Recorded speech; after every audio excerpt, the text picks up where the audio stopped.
There are lots of objects in this world with only one awareness. Everything that everything that comes after I am is an object. Self-aware beingness is the knower. All else is object. The world is object. The mind is object. Thoughts and feelings are object. You, awareness, are the knower. You will always be the knower. Before this body, you knew. After this body goes, you will know.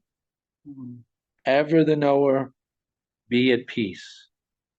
That's by Maury Lee, the great Maury Lee, who's my guest today. Maury, welcome to the Institute for Advanced Astonishment. Glad to be here. Happy you're here. We have a lot we can go into. I just want to give you a tiny, you might have seen one of the podcasts, but a tiny little intro.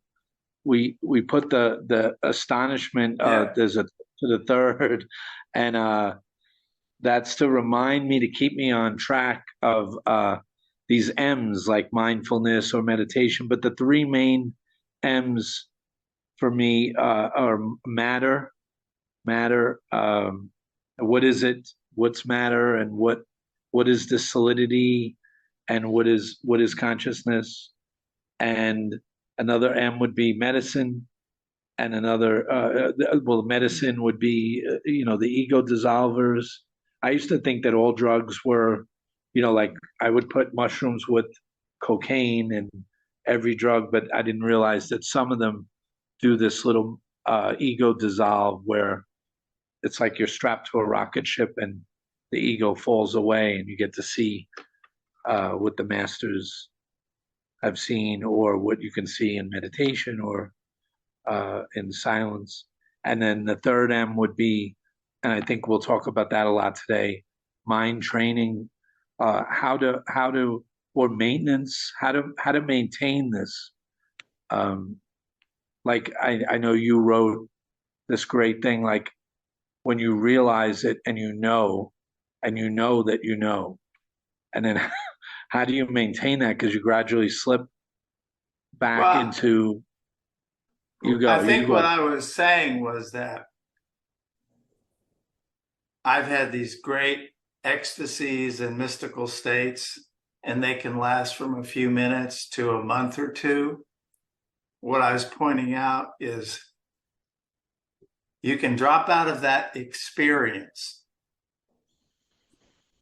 And what it turned, and it's like in my case, a few times I got really depressed because when I was in that state, it was like everything had meaning, and there was so much authority that came with that meaning that there was I can remember thinking no scientist, no quantum physicist could, no matter what they said, could take away or match the authority with which that download comes. They couldn't match it. But when you drop out of the experience, it turns out that the experience was like a message. You still know, but you're not in that state. So the knowing is like super important. We all want to stay in that ecstasy or unitive state, whatever.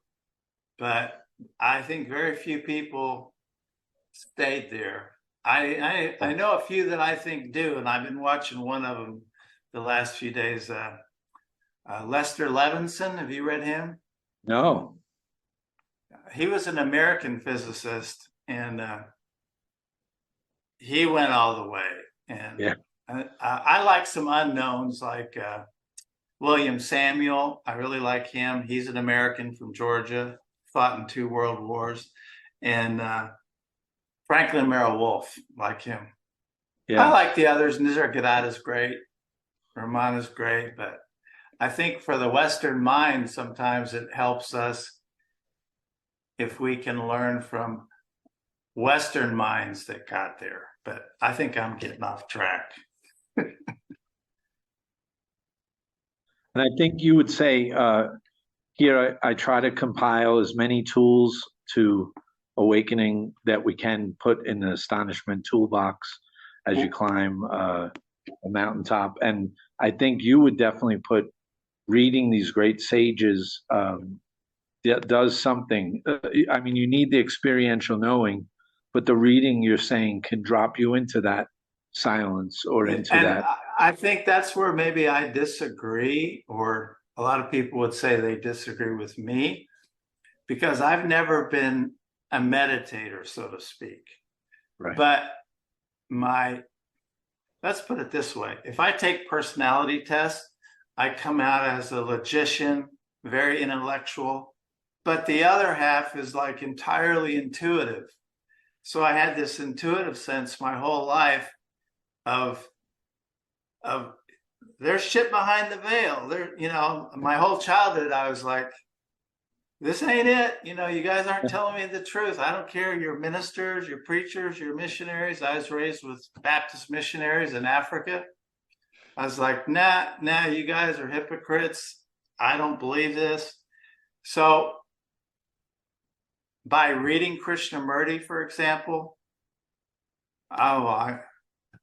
he just took everything apart. And so my point was, you can take your intellect apart with your intellect.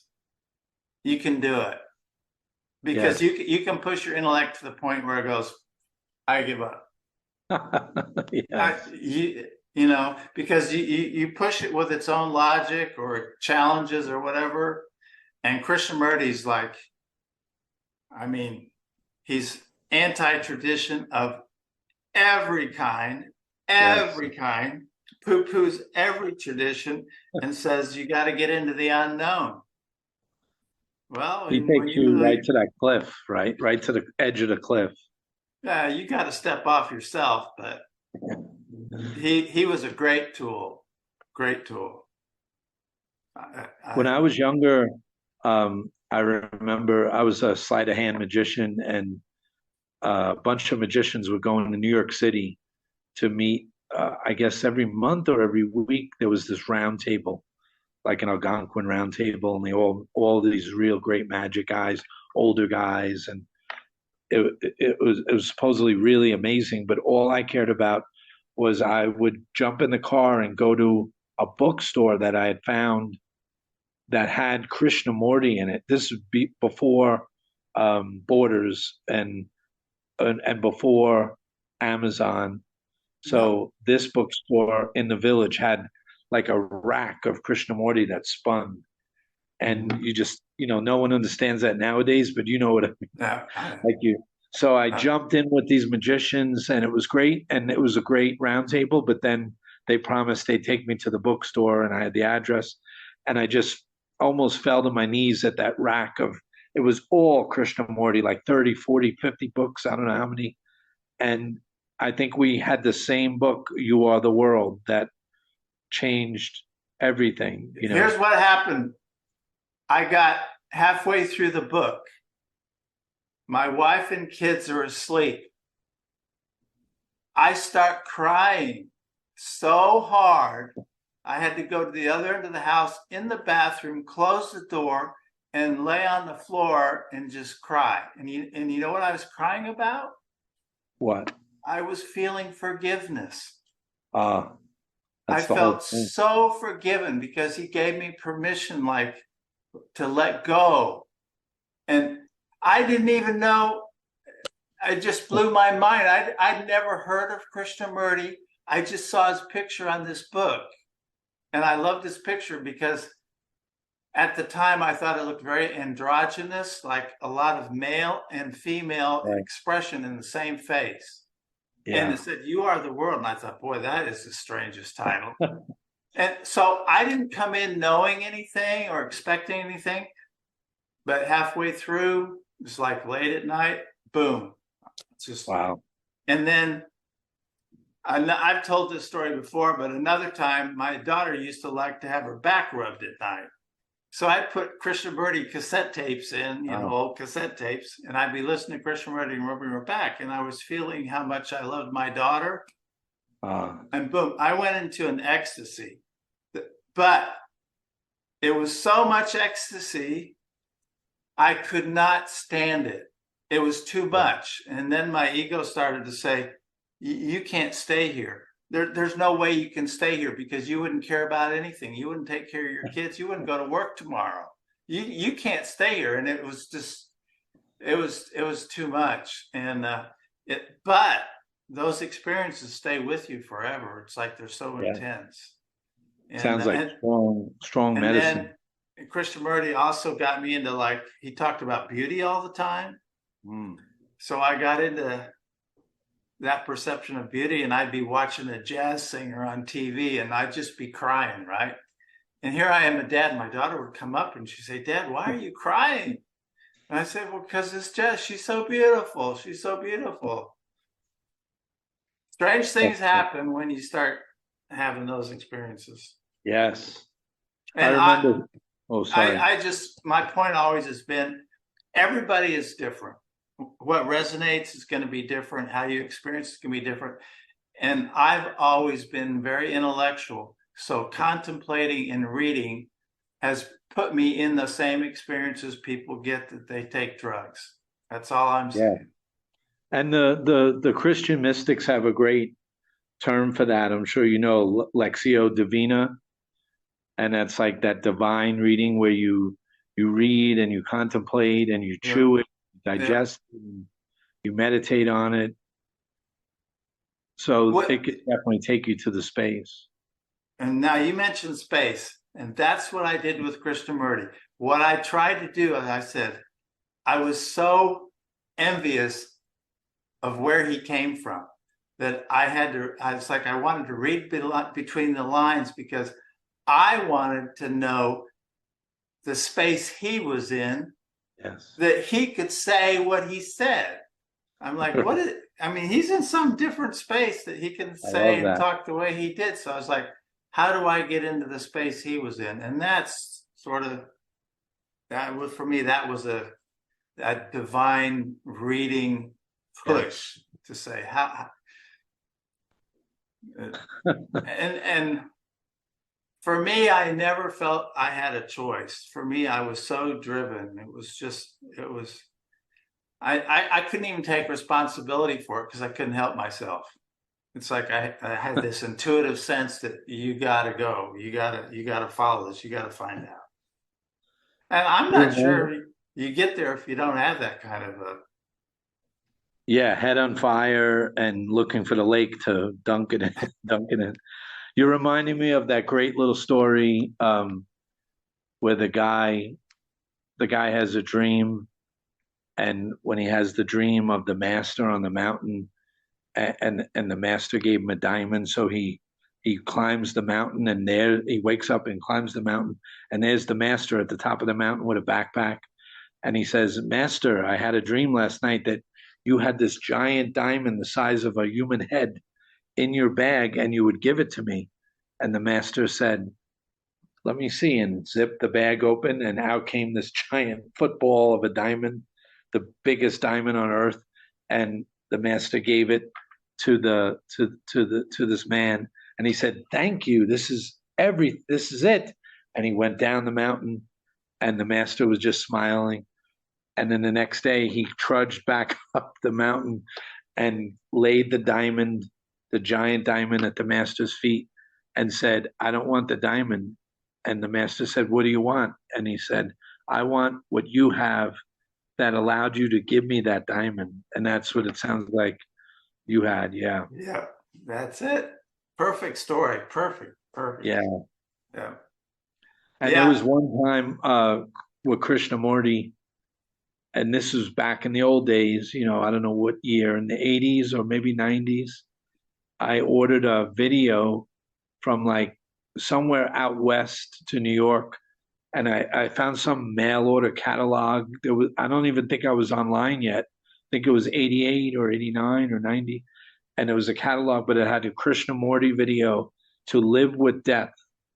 And I ordered this VHS for $30 or $60, and it came, and to watch Krishnamurti, and he was older, and he would sit on his hands, I guess because they shook and he Yeah, would spit yeah, on them. yeah, yeah, And yeah. what a talk on death. I would just watch it over and over and over until 20 years later when YouTube came out.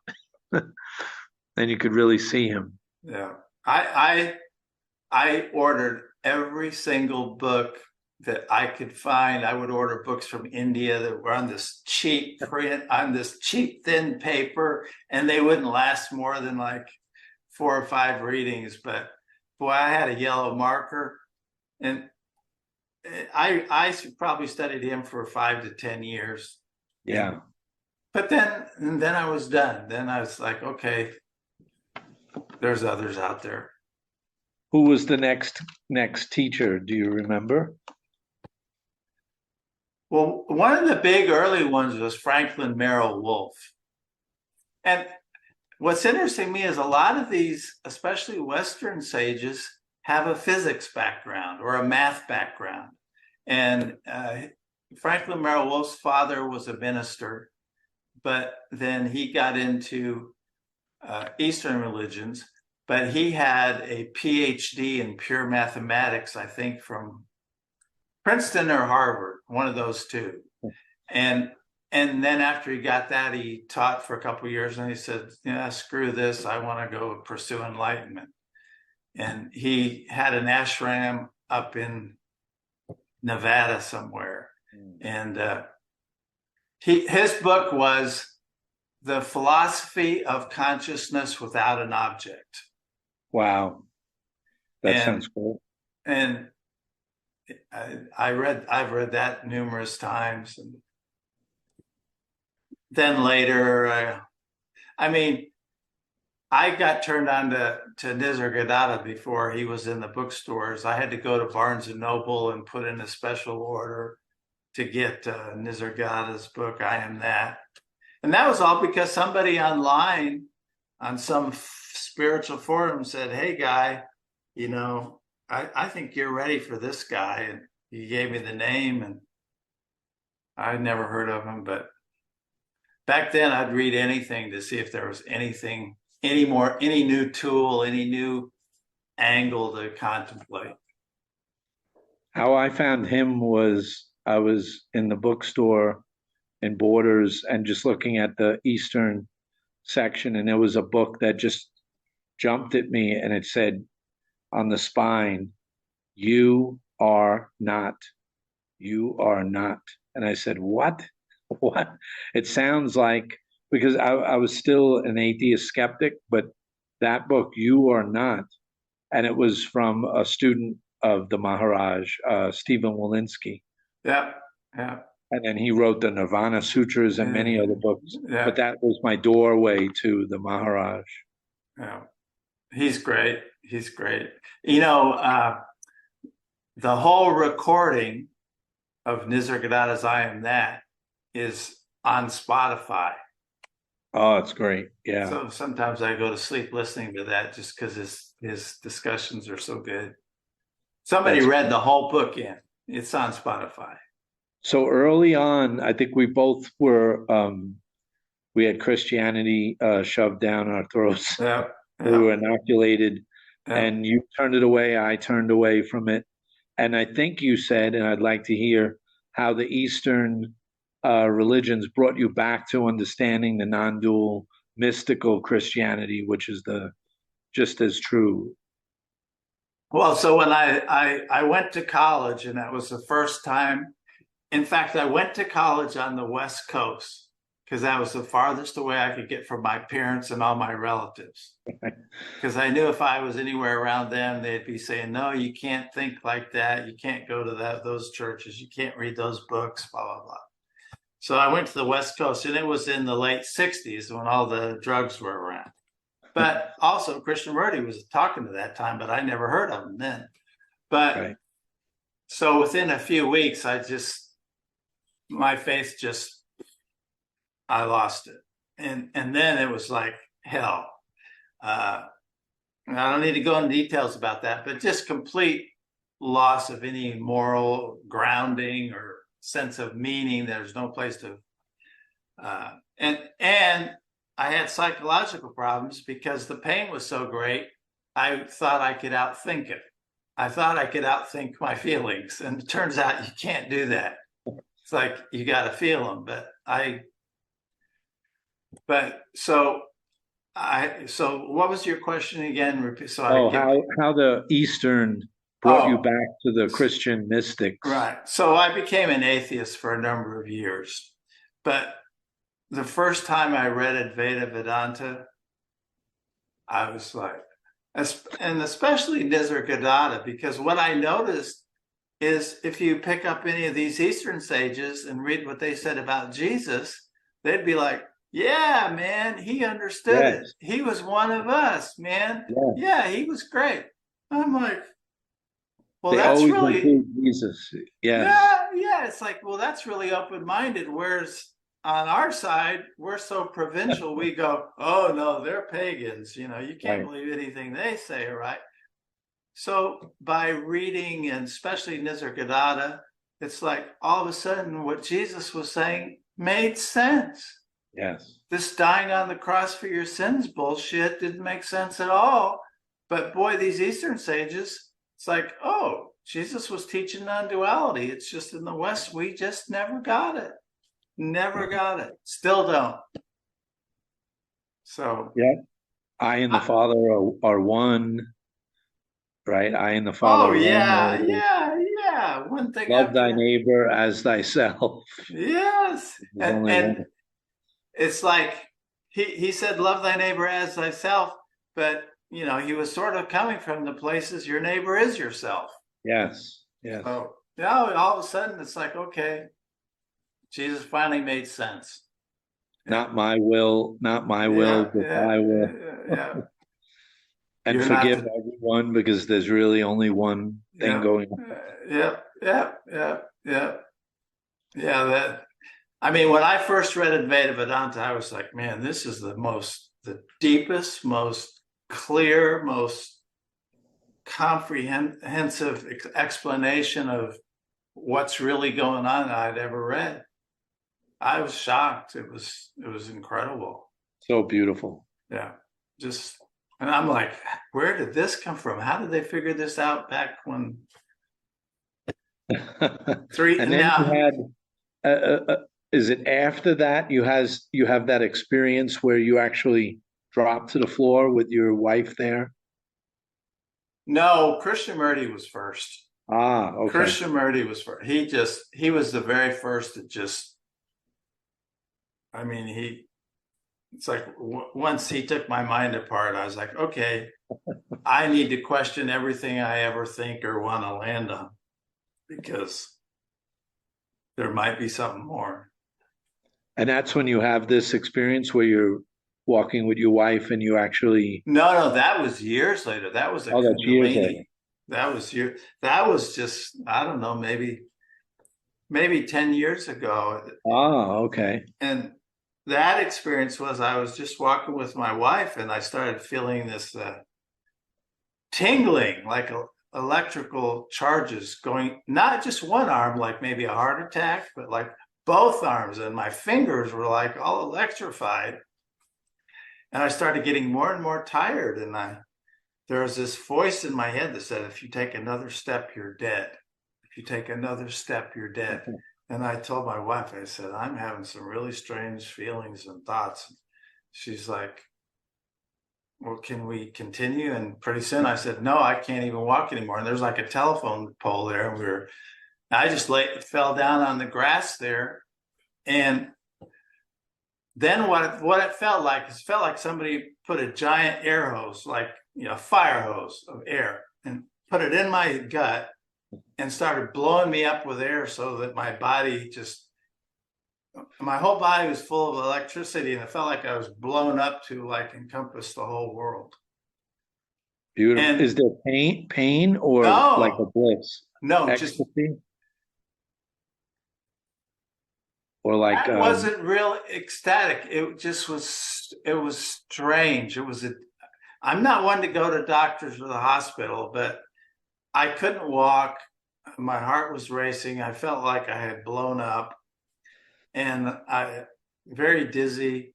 And I just told my wife, go get the car and take me to the hospital. And it was a teaching hospital, so they had lots of residents. So they all got to come in one after another, and everybody examined me. And they kept me overnight and tested me to see if I'd had a heart attack. And they came back the next morning like, nah, you didn't have a heart attack. Actually, we don't know what the hell happened to you. But so that's when I started Googling what I experienced. And the only thing I could find, it was said it was a heart chakra opening. But I had a few other, they talk about, I think I told you the story about when I was at work and all of a sudden I was like, I could feel all this I felt like cool water running all through my body, like all along my legs and my torso. And every breath felt like an orgasm. I mean, every single breath felt like an orgasm. And I was like, whoa. And then I thought, God, did I pee my pants? So I'm looking down and see, did I pee my pants? Because all this cool water was running everywhere. That was just another Kundalini thing. And it came out of nowhere. Out of nowhere.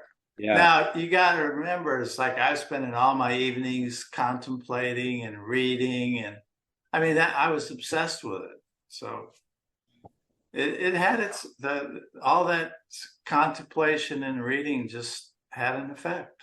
It's like that great line that Rick Archer uses, our friend,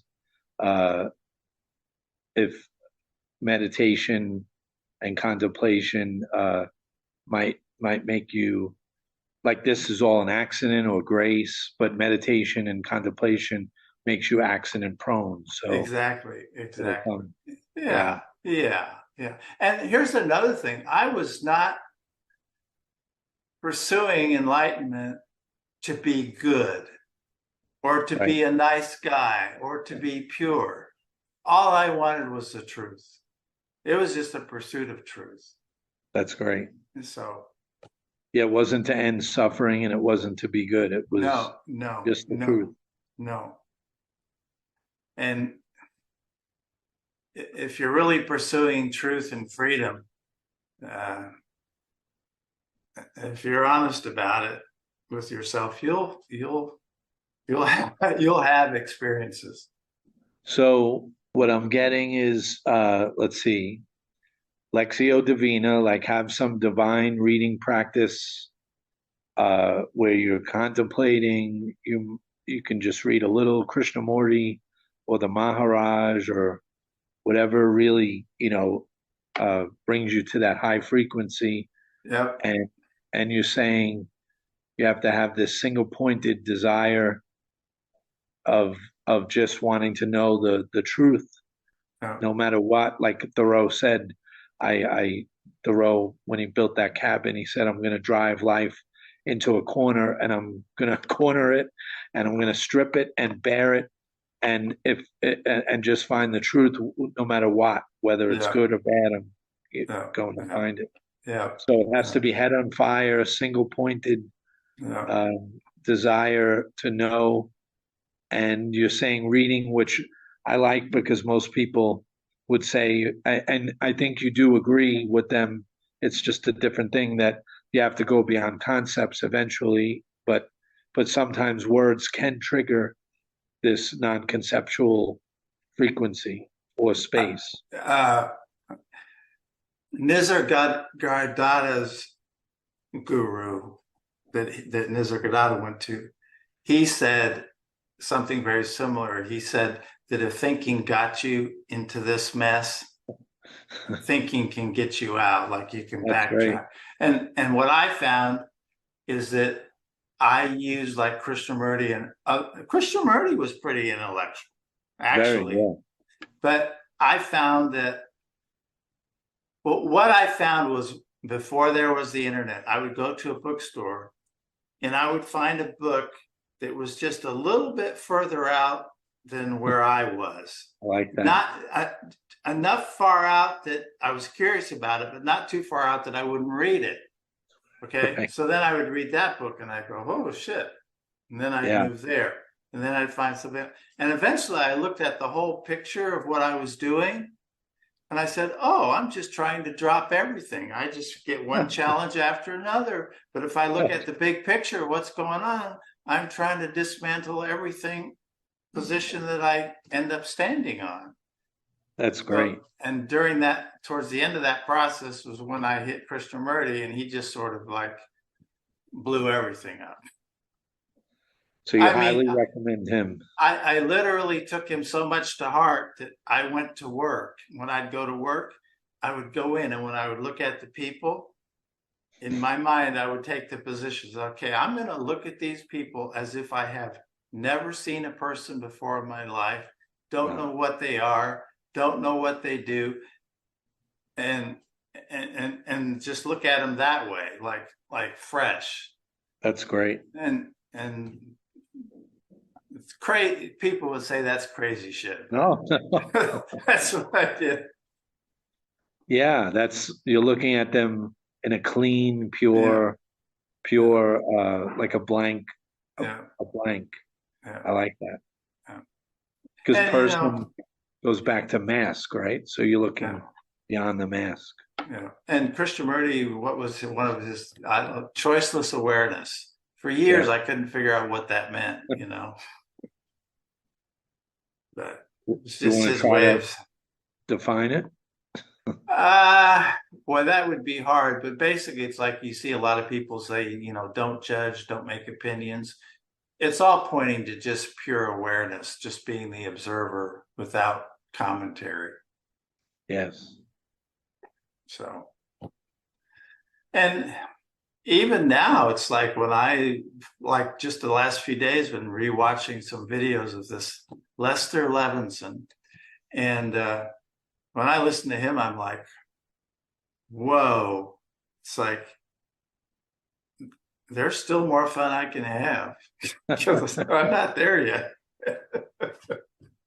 Yeah, there's that next plateau, a little bit off the cliff. And the difference now is I do it all out of curiosity and enjoyment, but it's not some kind of a desperate search anymore. Right. It's not like I don't know. It's like I know, but I could know more, understand more, go deeper. And you know that you know. Yeah.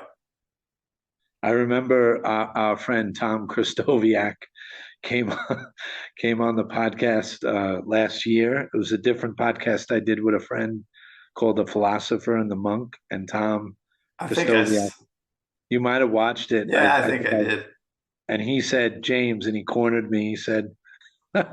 He said, do you know? Like, how do you know? Because it could just be a brain state or something.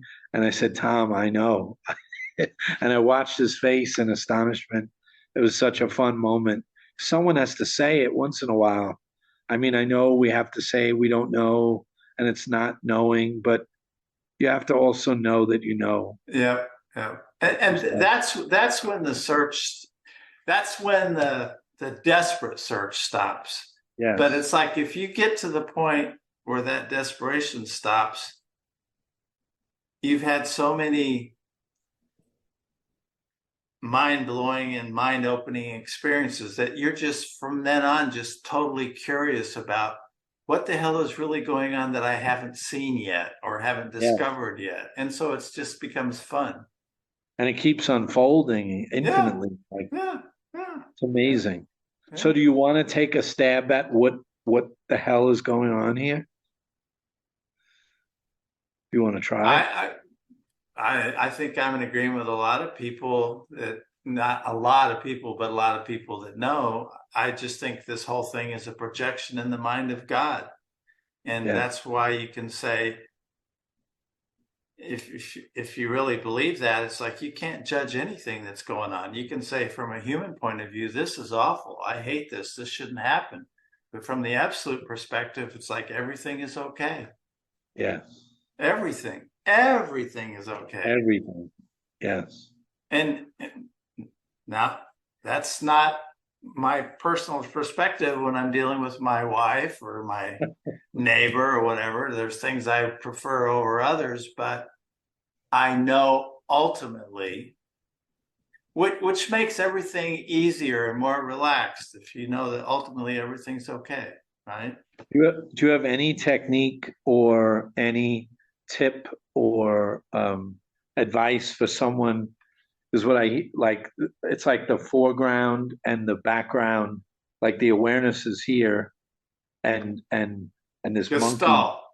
That's Yeah. the Gestalt. How do Yeah. you? How would you like say you're getting caught with your neighbor here, but back here, all is well. Is there any tech? Like, do you just take a breath? Do you No, remember? I don't think you have to think about it. I think when that's it's like for me, I'm not sure the ego ever entirely goes away. I know some people say it does, but it's like Rick Archer says, you have to know where to put your fork, Yes. if you It have gets to, tame. You can tame it, right? You right. can. It's, and what, David Hawkins, have you read any David I like Hawkins? him a lot, and I Yeah. love his chart. Do you know that charting? Yeah. Oh yeah. Oh Oh, yeah. it's great. So, once you're undergirding, knowledge is that you are that, and everything is okay. I think that's just always there. And so, I might get caught up in my emotions sometime, but it doesn't take very long for me to go, well, I can just let this go because it doesn't really matter. But I think someone setting out to like kill the ego, I'm not. That's how I started. I mean, I think you read my first book, and Yeah, it was yeah, all about yeah, annihilate the ego, yeah, annihilate. yeah, yeah. But I think obviously it comes back, but it's on volume or something. It's a little Yeah, yeah. tamer. It's in the back seat or in the trunk. It's just another tool. And David Hawkins says, just treat it like a friendly pet. Yeah. Oh, that's great. Love it. Yeah, Yeah, you can yeah. love it, and yeah. Love it and treat it like, oh, you're doing your job. You got pissed off. Good for you. You're trying to protect this body and this, you're trying to protect my psychological security. So good job. But, it's all okay. Yeah, just don't identify with it. Don't be. Yeah, yeah, yeah, yeah. And It could be. another subject is that some people really get a lot out of drugs. But my problem, like I was in college in the late 60s, and the kids around me were taking a lot of LSD and whatever, but none of them would take it with me. Right. Because they thought I was like too far out already. So they didn't want to be around if I took it. They thought I was too intense. So I never did it. So I just read instead. But yeah, whatever gets you to that. I think we both agree there's this, if you I think you called it a frequency once, like, or a space, or like a radio dial where you can hit the point where it's so, like you said, it's all is well. Yeah. Everything's perfect. You're beyond birth and death and coming and going and all of that. And then still the ego is there as a tool to get you to go get dinner and put the fork to the mouth, like you said. Yeah, yeah, yeah. It's amazing. And just for an example, it's like in January of this year, my wife was diagnosed with some very bad cancer. Wow. And so she went through chemo and radiation, and I took care of her myself at home for this whole year. Yeah. And I didn't get totally despondent or stop functioning or get so stressed out that people had to come take care of me too. Right. And you didn't make her worse from your worry. Exactly. So this kind of understanding and contemplation that gets you to a deep acceptance of life the way it is Yes. has practical value. And Yes. she's in remission now. That's great. So, but it's a Yeah. brutal. It's a brutal or very powerful teacher, Yeah. suffering and watching the Yep. body. Yeah. Uh, Yeah. I just had my cat die in my arms on the way to the hospital, and watching the cat die, like I've never seen that before in my life. And it was such a teaching because, Yeah. we know what the cat really is. We know what we really are. We know Yeah. it's all awareness, but you still, you love your wife. I love Yeah. the cat. We have Yeah. this love of the form, and it's a brutal teaching showing that you better not cling to that form because Yeah. that's not who she is or Yeah. who. Yeah. Yeah. It's really love, though. I mean, it's very powerful. Yeah. So, do Yeah. you have any favorite?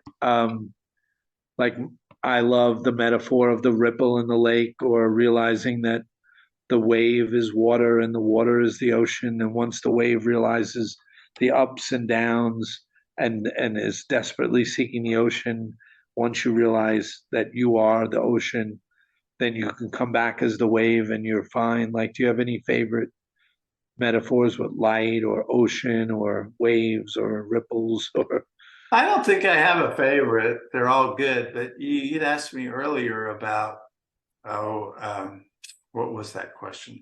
I started talking about the physicists. what were you talking about? Earlier, we were talking, you asked me a question and I started talking about physicists.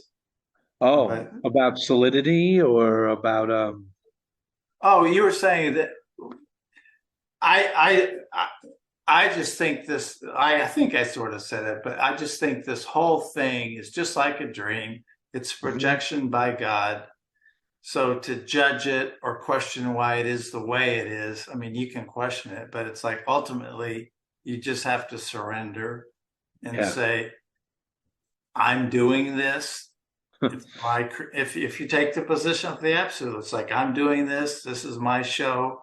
From a human perspective, a lot of it looks like crap, feels like crap, but Yeah. ultimately, ultimately you have to accept that everything, it's an okayness with everything. It's not that you like it. It's just that you go, it's a surrender to say, okay, it is the way it is. And I know ultimately it's okay.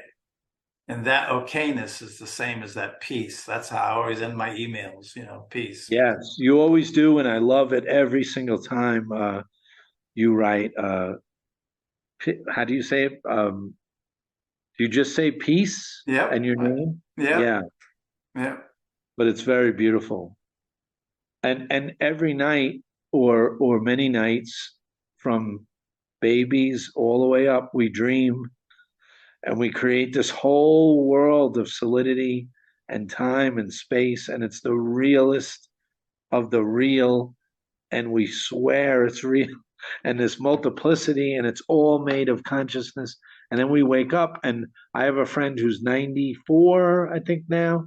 My father's girlfriend, well, he passed, but his girlfriend, and she'll still talk about her dreams in her night. She'll say, "I dreamt the other night," and I'll say, "Angela, did it seem real?" And she's like, "Yep." So even in your 90s, dreams fool us. Every night we get fooled. So how do we know how to discern reality from dream? There's no way. It's the same. There's no way. This whole thing is a hologram. It's all an Yeah. interpretation. Once you And see it, and for some reason, the absolute likes to create separation. yes. And it's just some people can't stand it. It's like everybody has this little gnawing thing going. Yeah, I I like haven't that quite word. I got like it. that word, gnaw, to No, gnaw, like to, yeah, it's always it's always, burrowing. yeah. And a lot of people do a lot of stuff to escape, and there's legitimate reasons to enjoy escaping and all that. That's what magic is about. But some people, their whole life is one big escape. Yes. And it's like I have a brother that And, we grew up in the same household, and I was always in pain. And he was always like, life is a bowl of cherries. He'd tell me, life is a bowl of cherries. And I go, David, but what about all this shit? What about this? What about this? And he just, no, life is a bowl of cherries. Well, he stayed the same his whole life. And of course, he drank a lot because he was in denial. Well, he's my younger brother, and he's been in a nursing home with no mind left from alcoholism. He's been there for 6 years. Yeah. But it caught up, it catches up after a while. Yeah. It's like a hedonist that thinks pleasure is the way. After a while, that catches up everything. Yeah. You have to, like you said earlier, you have to surrender. Yeah. And there's something to it, like there's that old story of if you take a handful of salt and drop it into a glass of water, it'll be undrinkable, it'll be so salty. But if you throw that same handful of salt into the river doesn't get salty. It's so big. And so once you see your vastness, your true self, your true nature, then things don't get to you, and you don't need the alcohol, and you don't need the gambling or the smoke, whatever it is that we, addictions that we lean into. Yeah, and then the other side is it's like some people say, well, Nisargadatta couldn't be enlightened because he sat on a tiger skin and he chewed tobacco and smoked biddies. And I'm like, enlightenment isn't about any of that shit. It has nothing to do with it. But I had someone say the same thing. They saw, I had the DVD of Stephen Walensky with the Maharaj, and you see the Maharaj like cleaning with a feather duster and smoking. And my friend was like, see, he cleans, has OCD, and he smokes. But then you can go to Alan Watts, who said you should have maybe one bad habit or one thing that you do to keep you from disappearing. You need something like smoking or, a weird outfit or whatever. And it keeps you pinned to the dream a little bit, just a little, or else you'll just disappear. It keeps you grounded. Yeah, it keeps you grounded. Well, it's like with Lester Levenson. He's the one that developed the release technique about releasing all your shit. But anyways, when he was like approaching 80, he told one of his primary students, he said, look, I'm going to be leaving soon. And so I need you to take over. And then he decided to leave, and he just laid down, and that was it. He was dead. And Nisargadatta talked about some of his guru and some of his friends, when they got to be a certain age, they just stopped eating and just started dancing and clapping, and within a week they were all dead. Right. Because they just said, okay. Because where are you going to go? Yeah, where are you going? Right. And they weren't worried about where they were going. No. And that's the whole thing, is that fearlessness. Yeah. That there's no coming or going. Yeah. I think of that great story. I'm sure you know. I think he's like the king of the Bodhisattva. I can't remember something with Bodhisattva, but a master goes to a cliff with a student, and when they look over the mountain down, they see these little baby tigers that the mother died, and they're starving. And so the master says, go to the village and get some milk and meat and bring it back. So the student runs to the village and comes back with a bunch of other students with milk and meat, and looks over. There's no master, and he looks over, and the master threw his body down off the cliff to feed the tigers. And that's like, I know we probably won't do that, but that's real surrender, perfect metaphor for surrender. Because if you're not going, what does it matter whether you're 30, 40, 50? I'm surprised you brought that up, because here's a synchronicity. Okay. One of my techniques, it wasn't a technique, but what's something I did mentally, right? Mental experiments, was I said, okay, if everything is one and everything is okay and all of life seems to feed on other life, I said, let me envision myself as a rabbit, and I'm running in a field and there's a fox chasing me, and the fox catches me. And as the rabbit, what's the feeling of the rabbit when it totally surrenders that he's now food for another part of life? Right. So I did that. And all I felt when that happened, that surrender, was ecstasy again. Ah, so that's beautiful. Those are just mind games that I used to play with. But you brought it. I was thinking it, and you brought it up. There's the one it's the mind. Same story. Yeah, the one mind right there. Yeah. You're reminding me of, there's a Tolstoy story. I can't remember. It's about a king with a long name. A very short story, but Tolstoy was totally onto this and wrote about it. And in the story, the king is in bed with his beautiful wife, and downstairs in the living room in a cage is the opposing king. He has the king in a cage, and he's going to kill him the next day after he goes hunting. He loves to hunt and murder animals, and he's going to kill the king, and he's thinking, how am I going to kill this king? And he's making love with his wife, and a little old man appears in the bedroom and says, you can't kill him. And the king says, yes, I can. Why can't I kill him? And he says, because you are him. You are him.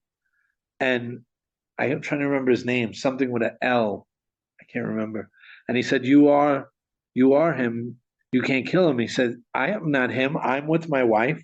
He's in a cage downstairs. And the little old man with the long, long beard says, do you want me to show you how you are him? And the king says, okay. And he takes a big jug of water and he says, bow your head. And he pours the water onto his head. And as the water hits, the king slips into like a dream. He becomes a calf.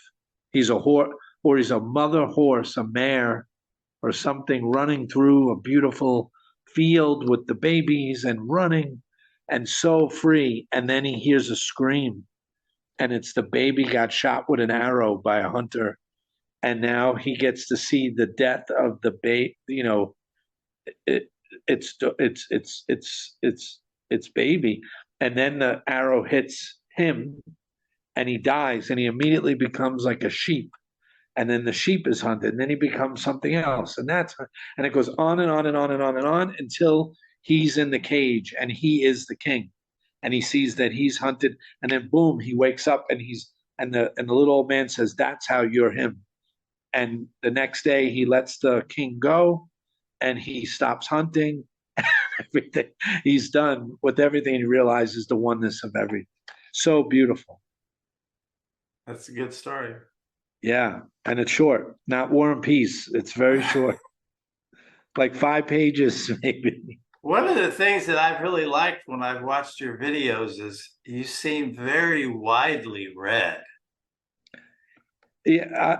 The good thing is you know this, when I was in the stage of total surrender of everything, and definitely books, because I think you must have heard me say, when my teacher first told me that it's beyond words and concepts, I was on the phone with him, and he said, this is no words. You've read enough. You've no more books, no more. He said, this is going to be, it's so exciting. And it sounded exciting. He said, what will you do today? And I said, I'm going to Borders bookstore. And he said, why? Why are you going to the bookstore? And he laughed like you. And I said, because I need a book on how the meaning of life is non-conceptual. I needed to see it in life. So, but then my friend RJ, who's a philosopher, said a great thing to me years ago that stuck. He said, James, all that reading you did, all the skeptic atheist stuff and Shakespeare and all the great writers like Tolstoy, and later with Rumi and the great sages and the poets and the mystics and all of that and the Advaita, he said that will always be in your pocket. And I thought I had gotten rid of it, but it's still there, which is nice. It's like having guns and a holster. It's like you have this ammunition that you can pull out when you need it. It's still in your pocket. Well, the other thing is all that reading softens your mind up. You can't read such a vast array of authors with different opinions and different points of view. It's got to soften your mind up, and that's for me. I was so intellectual. I needed other intellectuals that thought deeper and better than me to dismantle what I already had. And so it just softened me up to the point where I could have these non-rational experiences. I love what you just said. Yeah, it's like I remember I read another book, John Horgan's book, Rational Mysticism, which sounds like doesn't make sense, but Horgan was on it, and he's talking about Terence McKenna and all the great sages, and he interviewed them, and it was a rational mysticism that'll bring you, like you had said before, to that cliff, and then you have to let go. And I like that. So the right reading can soften the mind up. Yeah. Because that's great. If I had just read, I was extremely intellectual and I had a lot of opinions and a lot of assumptions and a lot of beliefs, and widespread reading just sort of, I couldn't hang on to my own shit anymore because there was other good stuff and people that outthought me, Yeah. And I can remember when I read Nietzsche. Yeah. And I didn't like it. And I thought, what didn't Nietzsche have? What finally drove him crazy? And the only answer I could come up with was love. That's true. I think he was missing love.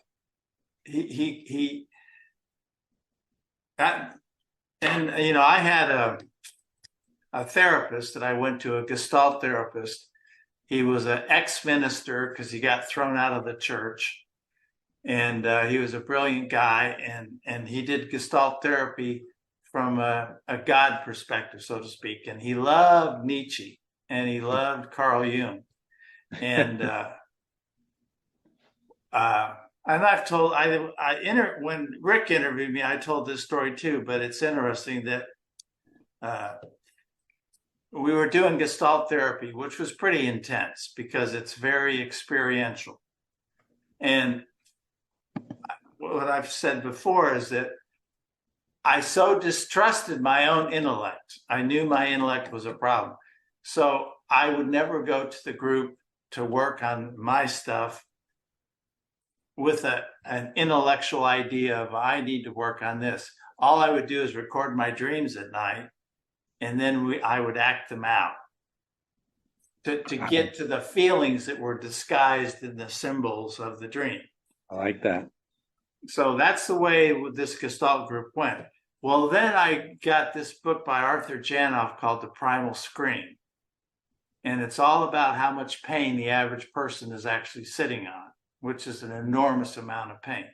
So I read the first half and I said, oh God, I hope this isn't true, because if he's right, I have so much shit I gotta feel.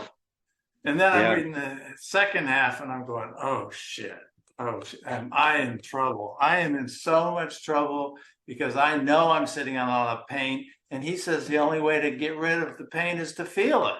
I'm like, shit. And then I read the last third and I was like, I have to do this. And so I went to group and we would have to say where we were. And I was so in the point of wanting to let go. And the thing about that group was I trusted everybody in the group, just totally. Right. So when he came around and he said my name, I was just laying on the floor. And I just started wailing. I mean, there wasn't a tear in my eye. It was like a savage, a native just wailing. My stomach was rolling. I laid in front of 12 people and the therapist and wailed for 45 minutes. Wow. And you were like a volcano just erupting. Oh, it just blew. It just blew. And And he said, that's the pain that the world refuses to feel. That's big. Yeah. And after that, any association I saw or felt, I would get this tightness in the back of my head, and I would have to go back to my apartment later and just scream it out. I lost my voice. Wow. Wow. And that was years ago. And that's just part of the journey, right? Yep. Yep. But it felt so good to let go of all that. Oh, God. Yeah. And I just so relaxed, my body relaxed. Yeah. People don't realize how much pain they're sitting in. They just don't. Yeah. They don't know. And what Arthur Janet talked about is, he says that pain is like an energy, or a vibration, but it's an energy. And it's any of that kind of pain that you don't feel, to that extent, you're out of touch with reality, because you're not feeling what your body felt or wants to know. Like if something's bad and you repress your feelings about it, you can never do anything about that bad because you're denying it. But that energy says, since it wants to be felt, it keeps coming up to your brain to be felt, and you do something else with it. You swallow, you tighten your stomach, you tense your shoulders, whatever. Comes back up, and a groove develops in your brain, like the repressive groove. And you gotta get it out of that groove. And but once you do, what you're saying now is like the true physics to me, like I grappled with physics, Carl Sagan physics and Einstein, but this is the real physics. What you're saying is how to let that energy out, like a soda that's capped and shake. You have to let that juice or that contraction out some way, somehow. Like you said, your brother denied it, and it builds up too much, and that's no good. It's got to explode. So I'm the oldest of 5 kids, and my younger sister already died from cancer. My brother's in a nursing home because he pickled his brain. And because I didn't deny the suffering I was in, or I couldn't, I had to work through it. And boy, I'm glad I did. Yeah. But I'm no saint, and I'm not perfect. And I can watch videos of people, and I look at them and I say, whatever the levels are, however you want to cut and slice it, there's people I can look to and say, boy, there's a lot more fun for me to have, because I don't know the shit that this guy knows. And I can see that they know stuff because of the space they're coming from. Yes. I know they're at a deeper space than I am. And that's great, because it keeps me humble. Because, you have some experiences and you can think you're the shit, right? You can get arrogant, right. And it's like, It's always good to go, well, I may. Always, Muji said once, and it always stayed with me. He said, never rest, never get too comfortable at any plateau. Yeah. Like keep moving, keep moving. Yeah. Yeah. And it stayed, you remember what you remember, or you don't. And if you don't, you suffer, and then you climb again. Yeah, there's I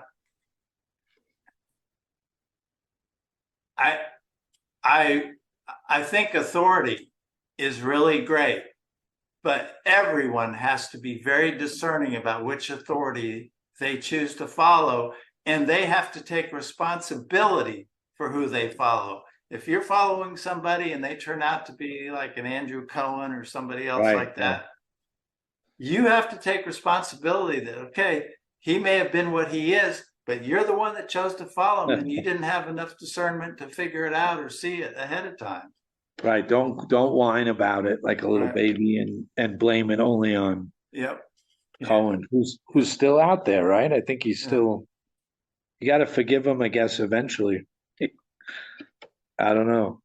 Well, that's a warning too, that, just because you have some mystical experiences and have some bliss, and even in the last 2 months, it doesn't make you any better than anybody else. We're still all the same one. Yeah.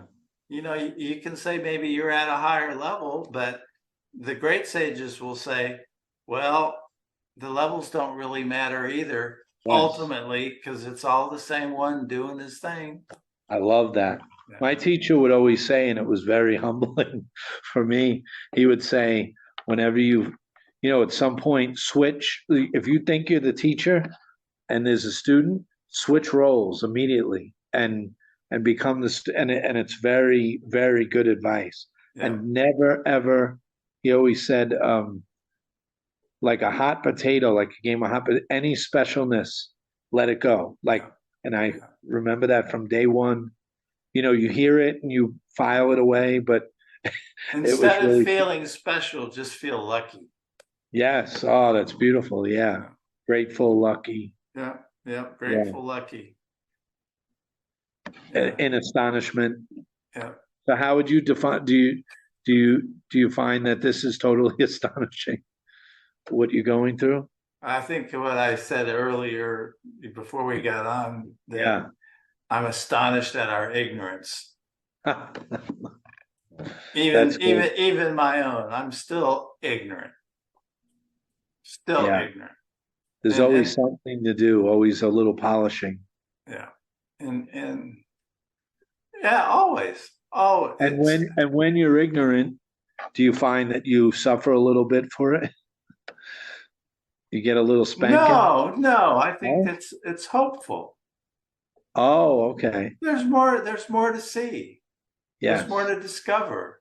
Oh, I see what you mean. Yeah, things that we don't know. Yeah, I mean, God, if you know it all. You don't want to know everything. Yeah. I like that. Yeah. It's always an unveiling and a surprise. And it's like we get to a place where other people will think we've seen stuff that they haven't seen, but it's like there's all kinds of stuff I haven't seen or don't understand. It's like it becomes more subtle, and more and more and more and more subtle and subtle. But those subtleties just open vast worlds, and I tell you, I watch the videos of the people that I go, they're coming from a space that is way beyond what I know.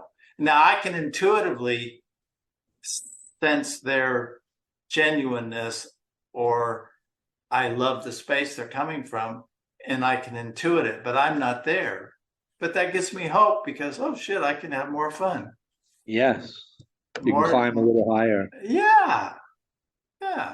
My teacher always said, and it was beautiful, when you're watching a video of some master or some teacher, or there's a debate, especially during a debate, like two great minds debating, he would always say, who would you rather switch lives with? And that's what's reminding me of what you're saying. Like if you were gonna become one of them, you'd go with the lighter one or the one, and then that gives you that spaciousness to keep growing. That there's something more, something that they know, that you're not there yet, and that's exciting. Yes, and I also am really attracted to people that sort of discovered their own way without the baggage of any particular religion and can talk simply from experience. Amazing. That's why I like William Samuel. Now, William Samuel, he fought in, I think, the Second World War and the Korean or the Chinese-Japanese War. And he studied with a Taoist master. Here's the story from his book. This is William Samuel. Okay, he got this older, fat Chinese guy as his interpreter, and the Chinese were fighting the Japanese, and the U.S. had soldiers helping the Chinese. And so one day, Samuel, who was a soldier, heard that just before he got hired on as his interpreter, that guy's wife and daughter had been raped and killed by the Chinese. And so when Samuel heard that, he thought, well, this is really disgusting because he's just a happy-go-lucky guy. And so he went to the adjuster, his interpreter one day, and he said, I understand that just before you got hired on with me to be my interpreter, while we fight the Japanese, that your wife and daughter were raped and murdered. And he said, in our country, we would say that you should be sad and that you should be grieving, and you just seem to not care at all. So what kind of a person are you? And the Taoist master said, well, you believe in eternal life, right? You Christians do, right? And he said, yeah. And he says, well, I do too.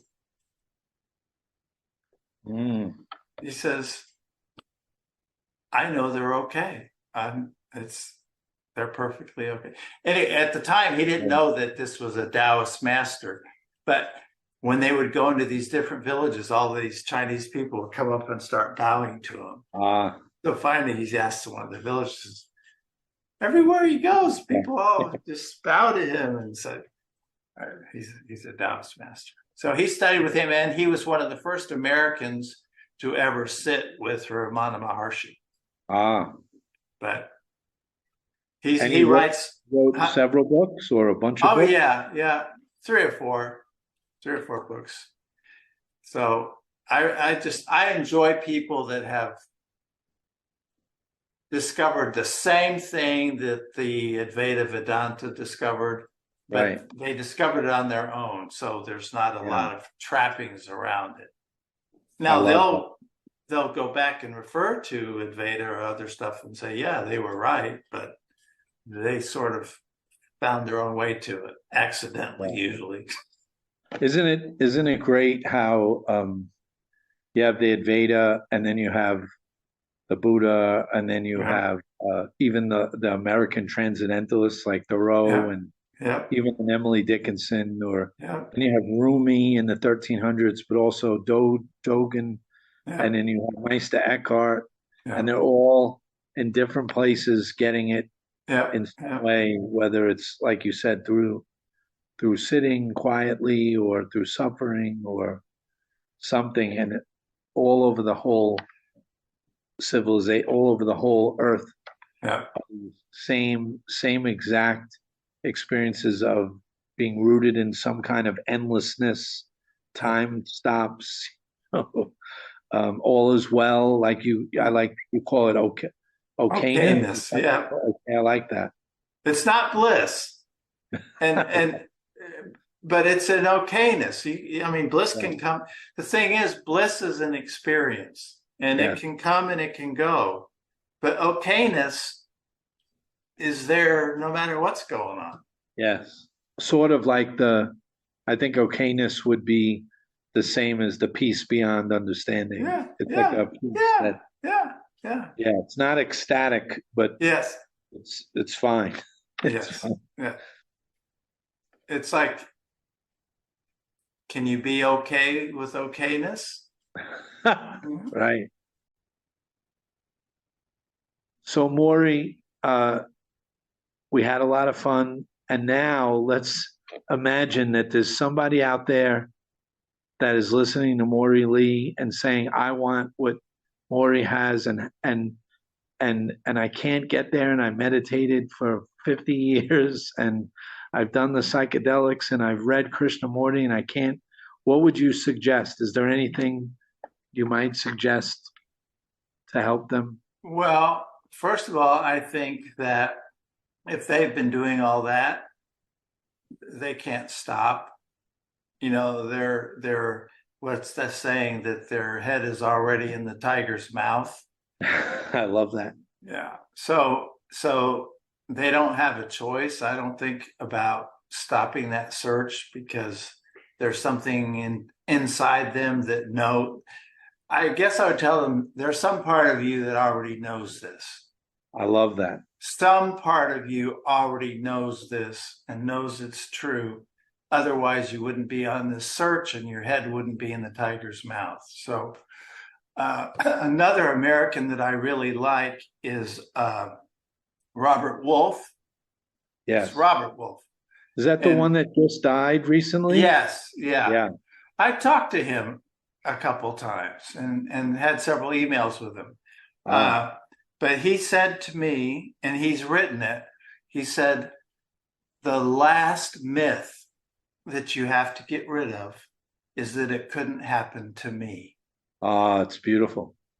And that's what I would tell anyone who's been searching for 20 or 30 years and they feel like they haven't got it. It's like, you're not trusting yourself enough, because that myth that it couldn't happen to me, it only happens to those great sages or whatever. All the sages will tell you, you're it. You're already it. You know, they'll say you're already enlightened, but that's not true. It's like you really are that. What needs enlightened is your own mind. Yeah, you have to know. And so that last myth that it couldn't happen to me is probably the biggest stumbling block of somebody who's been on the track for a long time. It's funny that you say that, because those are the exact words I hear from certain people that I think that they say, James, in this lifetime, I'm not going to make it. You know, maybe my mother didn't love me enough, or I didn't get this, or I didn't get that. And I do a little Churchill, never give up. Don't ever, ever, ever give up. You have to really want this. And I love what you said, that it can happen to you. Yeah. And you already know, or you wouldn't be on the search. Some part of you already, the deepest part of you already knows. So stop beating yourself up. Stop whipping yourself. Put the whip down. Did you ever read Henry Suso? I don't think so. He was a Christian mystic, with like a Rhineland mystic with Meister Eckhart and John Tauler and John. I've read a lot of them, but I don't remember him. But go ahead. This guy would wear a shirt with 150 nails pointing into him like this way, and put the shirt, not a hair shirt, but nails, and put a cross like into his back, carry and sleep on a bed of nails. And he did it and did it and did it until he realized, in deep contemplation, a voice came and said, you don't need to do that anymore. And I think that's what you're saying. Yeah, it's like, if you've been on the search for 20 years, you're not going to stop. So your head's already in the tiger's mouth, and some part of you already knows. You're just resisting that. But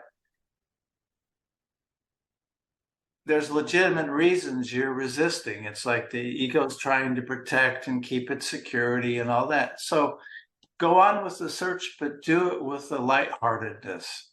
I like that. So lighten up. Lighten up. Lighten up. Yeah. And keep at you'd say, read some Krishnamurti, or who would you say to lighten up? Which kind of reading would it be? Levenson or William Sanders? It's about the approach. Just relax. It's like, as long as you're clinging on, like, I have to, it's like, no, you already are that. So you don't have to know. Some part of you already knows. So ease up. So you're already okay. Yeah. So it's just, you're trying to satisfy that you think you don't know or understand. And I'm just saying, it's not who you read. Whatever resonates with you, read that. But just treat yourself gently. It's like, I like that. And don't entertain things like, I've been doing this for 30 years and it's never going to happen to me. Because that's, if you say you can't, you can't. I agree. You could be 95. Yep. It could be 100. Yep. And would you say, did nature play a role with you at all, or was it more the books? Did you get into nature and see some deer running on a countryside? No, it was not nature. It was books. Books, yeah. Because I was very intellectual. And so I'm here to say, you can be an extreme intellectual and you can still free it up by reading, contemplating. I mean, Course in Miracles. I love that book. Yeah, You read that book? I've read some of it. That wasn't my path. That's a tough one, but a good one. But all I'm saying is there's an infinite variety. Just you don't go by what somebody else tells you to read or that you should like. Just see what resonates. If it resonates with you, it's your path to truth. It'll show up. It'll show up. If your intent is there and you can't give up the search, because usually the people that get there are the ones that can't give up the search. Now, at some point, they may just relax and give up and boom, then they get it. But just, it can happen to you. That's what I tell them. Yeah, I always say it's like someone says there's a diamond in the arboretum, and you're searching the ponds, and you're climbing the trees, and you're going ripping the flower beds open, and you look, and you finally, after the exhaustion, sit on the park bench, and you see a little rabbit go by, like you mentioned before, or a deer, and then you feel your pocket, and the diamond is in the pocket. You know, it's right. It's been with you all along. It's funny. It's very funny. It is a joke. Yeah. It's a joke. And what I enjoy about like our conversation here is that you don't have, that I can tell, you don't have any other agenda except talking to different people. And if there's something in that conversation that helps somebody, yes, that's the only purpose. And that's it. I have no agenda. Yeah. You've always, in our, for anyone who's listening, we're in a email group with Rick Archer and a bunch of fierce skeptics in there. Really tough skeptics, really, and they're ex-Maharaji guys, and man, are they tough. And you and Tom Thompson never try to turn anyone, or you just tell the truth, and that's it. You never try to convince anybody or anything. And Tom's the same way. Yeah. I try to fight them a little bit, and RJ. Yeah, it's like once you realize that it's all okay, it's okay for you not to teach anyone. It's okay not to try and convince them. It's just be the best expression you are in your just regular life. And if that attracts somebody, help them. If it doesn't attract them, because, just Jesus said it. He said, don't cast your pearls before swine. Yeah. Same thing.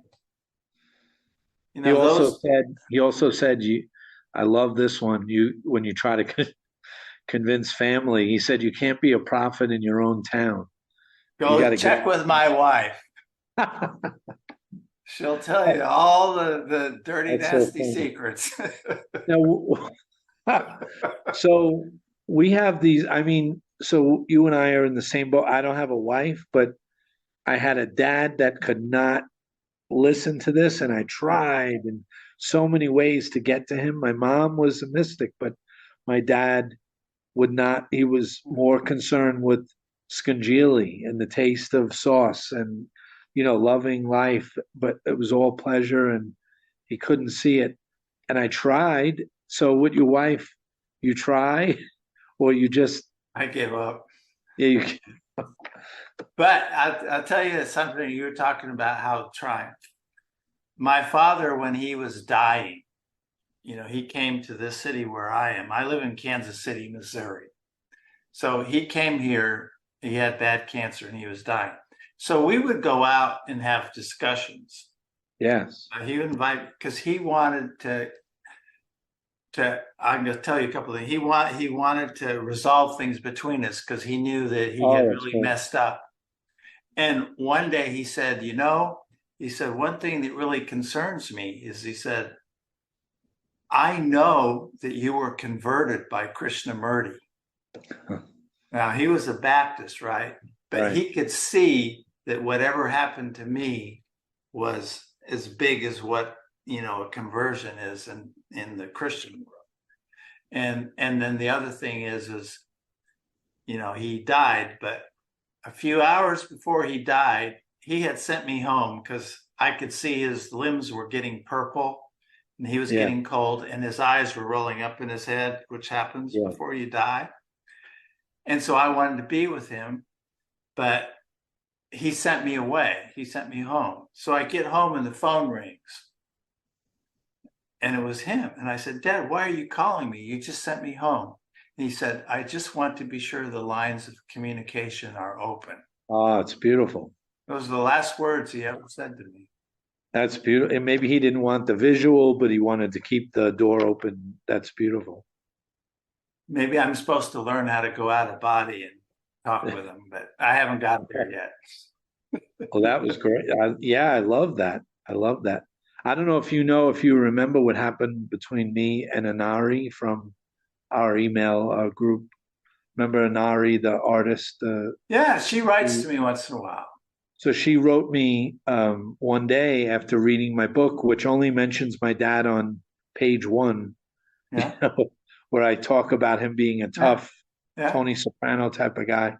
And I don't say anything else about him. And she said, I don't know why, James, but I'm in the post office in Australia, and I found a Skangili shell, a conch shell, seashell, far from the ocean, right outside the post office. And my father had died a year before, and I was in the post office a lot that week dealing with the house and all legal things. I was mailing to my siblings, and so I was always in the post office. And she had this shell, and we didn't know each other at all. And she said, I don't know why I'm telling you, but here's a picture of it. And she sent a picture with a shell in her hand, a seashell of a Skangili.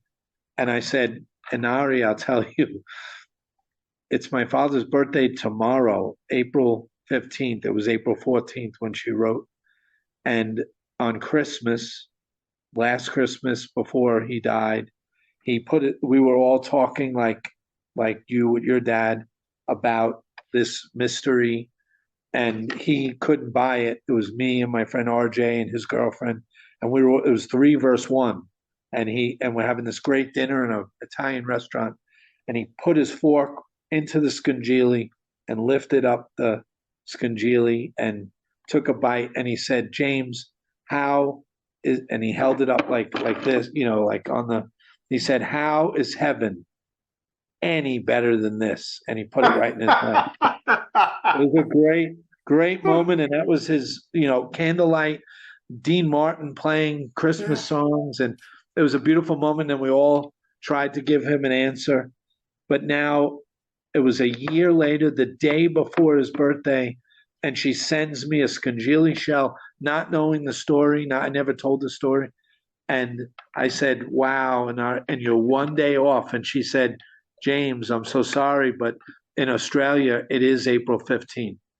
And I had no idea. And I posted that, and even Tom Kristoviak and Curtis and those great skeptics said, you got me buffaloed, this. I have nothing to say to that. So there's that one mind and the door open. Yeah. It's showing you that everything's connected. Yes. Yeah. And if you're intuitive, and Inari seems to be very intuitive. So. Very. And why would she send it to you? I mean, I was on that list. Other people are on the list. She sends it to you. Just nobody else. Yeah. It was crazy. And she also did another thing. Tom and I were going back and forth, Tom Kristoviak, the great skeptic. And at some point I said, let me just share something that happened to me that was so wild. I'm going to share it. So they were talking about synchronicities like we just had. So I shared, I don't know if you remember this, I shared this story where my father was alive then, and he just got out of the hospital with pneumonia, and I went to the laundromat for him. He was in the car with his girlfriend. It was pouring rain in New York, and he just got out of the hospital after a week or two with pneumonia. and his laundry was ready. So I went into the laundromat, Laundry Kingdom, and I wait for these girls to bring the laundry in the beautiful bag, and they wrap it so nice. And behind me, as the girls are going to get the laundry, a guy walks in the room and he just lights the room up. You know, that type, like bang, he's on, and I could feel it, like the love and the energy from this guy. And the girls are smiling. I'm feeling it, so I have to turn and just see what he looks like. Who is this guy? And I look, and he looks like a veteran, maybe in his 50s or 60s. He had fatigues on and a hat. And I said, "You're living right. You're doing. I love your attitude." And he said, "Well, I should be that way. I was dead." And I said, "What do you mean?" And he said, "I was dead. I came back to life. I took shrapnel during the Iraq War, and I was dead on the table, and they brought me back. And when they brought me back, that was it. It was a game changer. So now they're looking for his laundry. I got my laundry, and I think that this is the joke. Like, I think that I'm going to impart wisdom to him. So I tell him a Rumi story, all this reading I did, right? Rumi tells this great story of a man who had a parrot, and it was a talking parrot that he took from Africa, and it's a beautiful poem. And so he's going back to Africa from India, and he asks everyone in the house, "What would you like? I'm going to get presents in Africa." And they all say what they want. And the parrot says, "I want one thing. Can you go back to the forest where you stole me from and tell my friends that even though I'm in a cage here in India, I'm happy. I'm still happy. Just tell them that." So he goes and he buys the presents, and then he goes to the forest, and he sees the parrots, and he says to the parrots, "Your friend has a message that he's happy, that he's in a cage in my house." And he says, "Hello." And with that, one of the parrot's eyes well up with tears, and it drops dead on the forest floor. And he's so sad and taken back, and he just flees and goes home, and he gives the presents, and the parrot says, "Where's my present? Did you tell them?" And he says, "You don't want to know." And the parrot says, "You promised me." And he says, "Well, yes, I told your friend what you said." And his eyes welled up with tears, and he dropped to the floor. He died. And with that, his parrot's eyes well up with tears, and it drops dead on the cage. And he is so sad, and he takes the parrot out to the trash heap, and he lays it on the trash heap. And in 1 second, the parrot shoots up to the highest tree. And all along, the parrot was calling him master. And this time, he looks to the parrot at the top of the tree and says, "Master, what just happened?" He's in total astonishment. "Is it a message from your friends in the far? What was that?"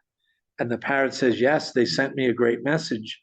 And I'm telling this to this guy in the laundromat, and he's waiting, and he has most of his clothes, but I see the girls are looking, and they look panicked, like one thing is missing. One, and in the laundry business, if your pants get, if someone else gets them, that's just how it is. You don't get it back. You lose it.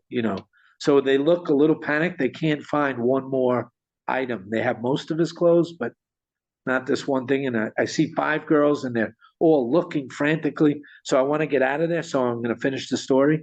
And I say, and the parrot says, "Yes, my friends sent a message. They said, in order to escape your cage while you're alive, you have to die before you die." And that whole thing. And so that was his message. And right there, I see the girls smile with relief. They found, and they come running over with his last thing. It was a shirt in plastic. And he says, "Oh, my favorite shirt." And I look, and Maury, I swear, I look, and it's pouring rain outside. My father's in the car with his 95-year-old girlfriend. Here's this guy, and the shirt is full on, like 20 parrots, parrot, all parrots, like a Jimmy Buffett shirt. And I'm thinking I'm imparting, but I had nothing to do with it. And I see it first. He's like, "Oh, my shirt." And And I'm looking, and my jaw was on the floor. And then he looks at me and he points, and I point at him, and we were like, "We'll see each other again." And I ran out of there. So That's a hell of a story. synchronicity, like Oh you said, it's all yeah. connected. It's all Oh, connected. oh, that's great. That's a great Yeah. story. You can't deny these things, right? And as skeptic atheists as we were, we would count them as maybe coincidence or write Yeah. it off or say, "Isn't that funny? That happened. Isn't that funny?" And it's not funny anymore. But the difference is you and I are astonished at that, and they aren't. Yeah. So they have to see that eventually. They have to do the math. You know, it's not a coincidence. Don't be so clever. Don't be Yeah. so smart. Don't write it off. Yeah. Thank you, Maury. Thank you. Looking forward to part 2, 2024. Okay. Great seeing Whenever. you. And do you have, I know you had a blog. I don't know if you still do. Do you have something or you Yeah, post? it's I could put a link in the description to your I'll blog. send it to you in an email. That'll be great. And you post every week or every No, couple of, I only post when the spirit moves me. I love it. If I feel like I'm writing it, I don't put it out there. If I feel like it just comes to me, then I put it out I like that a lot. there. In That fact, reminds me, there's a lot of medicine people here in San Marcos. And there was a guy who said, if he doesn't feel right that day, he does not mix the medicine.